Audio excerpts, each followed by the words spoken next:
Hi, everybody. Welcome to Common Ground Conversations again. And we had a little chat about taking a turn, a little bit of a turn with the Common Ground Conversations moving hmm forward. So, JoNeil, you want to give them a sense of where we're at and what we're doing? Yes, and Happy New Year to everybody and Yes, all of that. And we were having the conversation, and that doesn't mean we're not going to shift back and forth, but we've spent pretty much right. the first year talking about within families, within friends, sort of that type of relationship. We've talked about Uncle Albert 1,000 times over the last year. And so we thought, a lot of people are still struggling with these kind of conversations in their work or in their career or in, Yes. and or in a club that they belong to or something Or some kind of outside. professional organization. Yep. Oh, yeah. And so outside of that family dynamics, there's still a lot of the same principles. We still want to take the war out of our words and we still want to do that. But it differs slightly in that kind of environment. So as we were prepping for this, Bonnie was saying, I got the perfect example. It happened to me the other day. So we're going to let her start off with her example, and it's perfect for what we're talking about. Yes. So it was a mixed meeting. Some of us were virtual, some were face to face. And the person who was running the meeting asked me a question.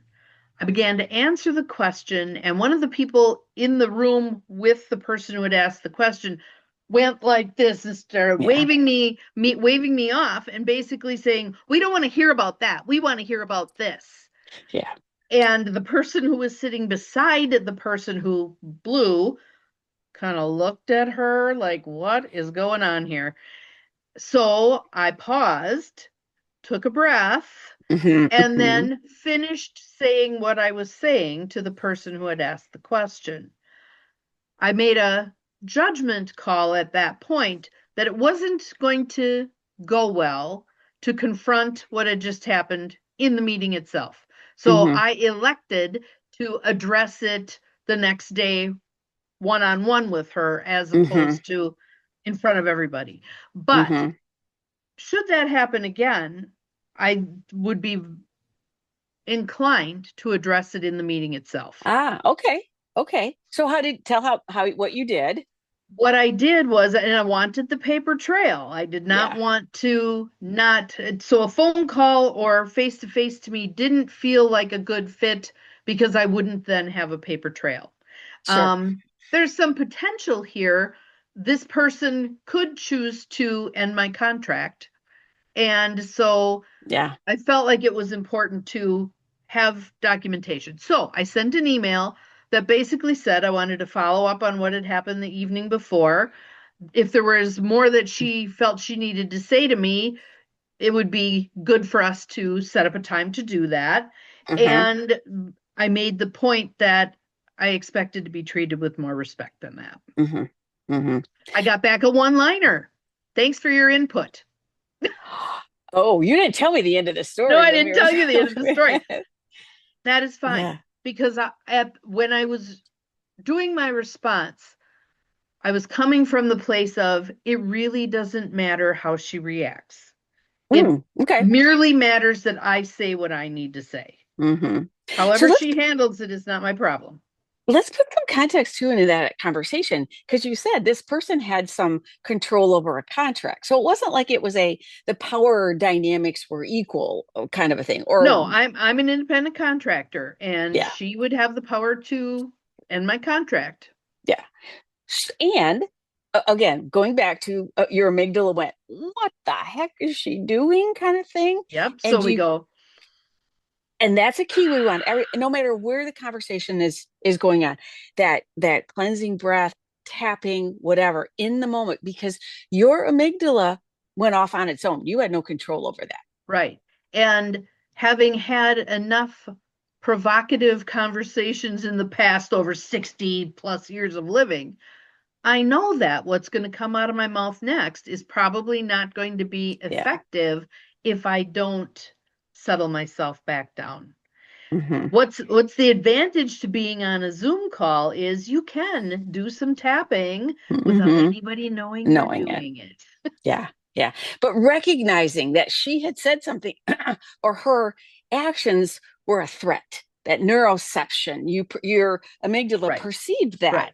Yeah, as a literally threat. she couldn't hurt me. I was on No, Zoom. She can't, but that part of your brain doesn't understand that. yeah, and that's that concept of neuroception. That's what the amygdala does. It's the scanning, it's Hmm. looking. And when you heard that, and so what was interesting is we were going through a list of a couple little strategies, and the one I said this one, decline the emotional invitation. And that was what Bonnie responded, goes, oh, I got that one going on right now. Right. So So, right, they're oftentimes baiting you. And see that image in your head. They're casting a line, the worm drops into the water. Don't be the fish. yeah, yeah. Don't be the fish. And in the moment, were you able to separate, her actions from her intent? Or were they kind of, could you feel what was going, could you get a sense?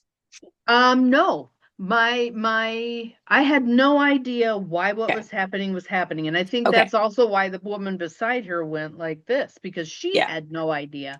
I don't Okay. think anybody in the room really did. But after the fact, I came up with all kinds of thoughts. Like Okay. she's exposed all day, every day to someone who's highly reactive.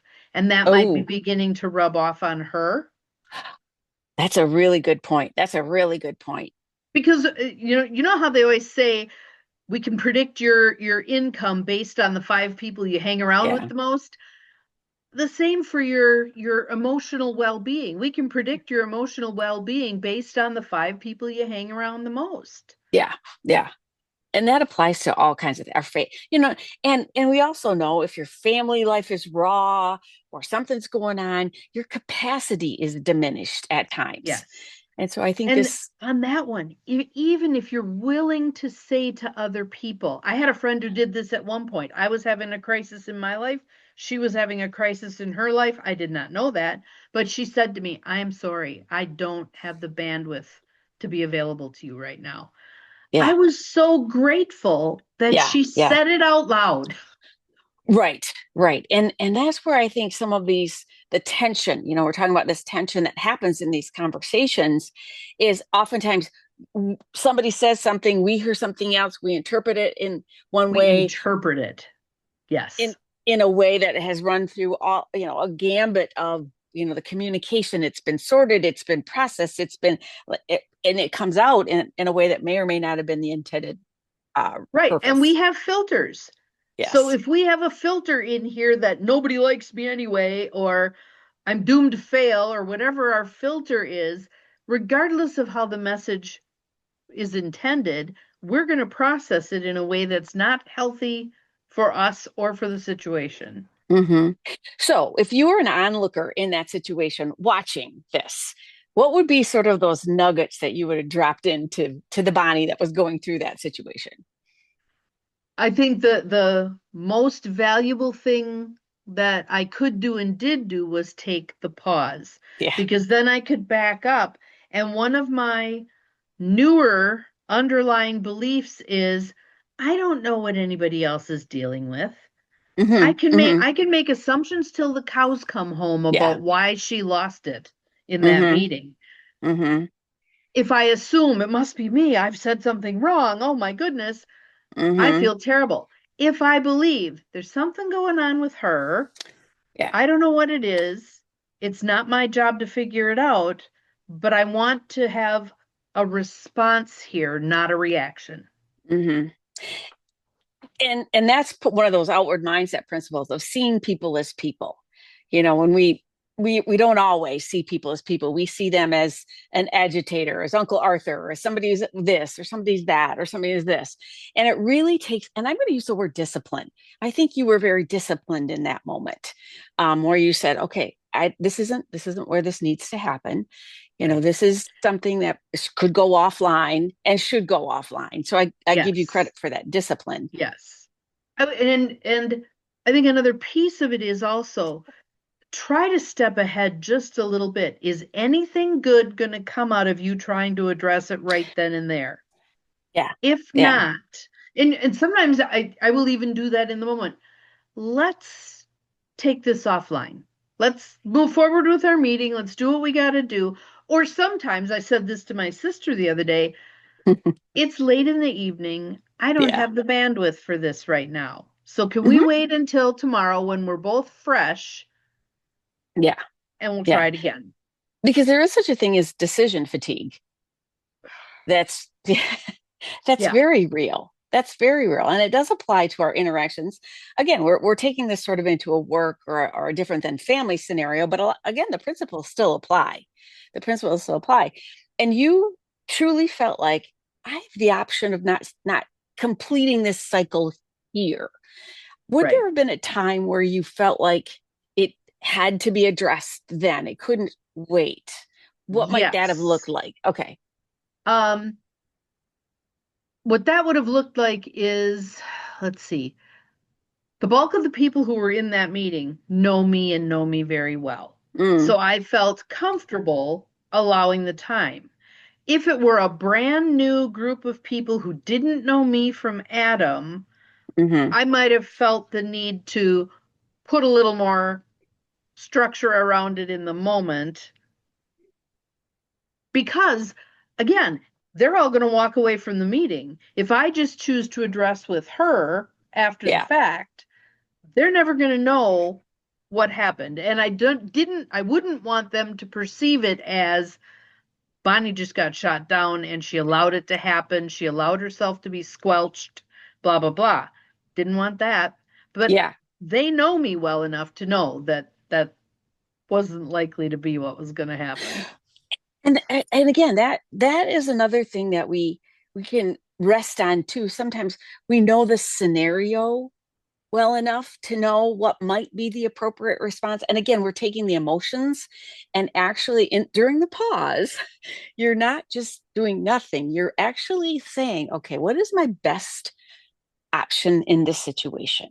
Where might I achieve a mutually beneficial outcome? Where might I, or how might I achieve the goals of this meeting? So you Yep. aren't just pausing for the sake of pausing. There's some work that's going on No. in the pause. Right. And it can be jumping all the way to the end of it. When we get off this call, how do I want people perceiving me? Mhm. I don't want them perceiving me as reactive and I jumped back down her throat. Yeah, I want them perceiving me as cool and calm and maybe a little nonplussed because where the hell did that come from?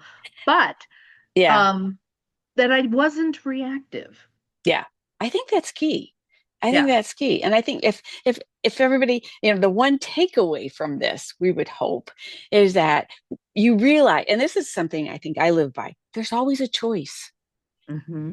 You might not Mm-hmm. like the choice, it might be difficult, it might be hard, and all those kind of things. But in that moment, you had a choice and you had enough, I'm going to say practice, but maybe that's not the right word.